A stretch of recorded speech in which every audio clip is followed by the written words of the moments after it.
চলে আসছেন এটা আমার সৌভাগ্য। আমি সত্যিকার ভাবে স্যার আমি বলি, আমি এটা স্যার প্রত্যাশা করিনি যে আপনার মতো মানুষ আমার এই 10,000 টাকার একটা প্ল্যানে স্যার আপনি পা রাখবেন, কিন্তু এই বিশ্বাস ছিল যে আপনি আর 10 জন না।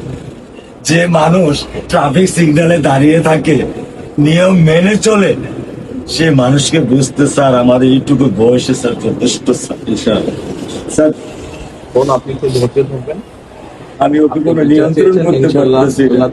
আপনার সন্তানের আমরা করতে চাই সেটা হচ্ছে যে এই অন্যায়ের সাথে যে জড়িত তার বিচার আমরা আগে করতে চাই, তার বিচারের ব্যবস্থা আমরা আগে করতে চাই, এটা আমরা আগে প্রথমে করতে চাই।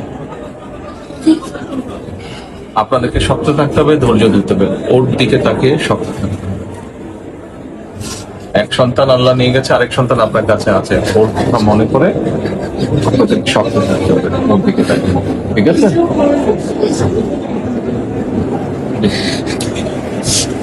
ঠিক আছে ভাই, ঠিক আছে, চলবো।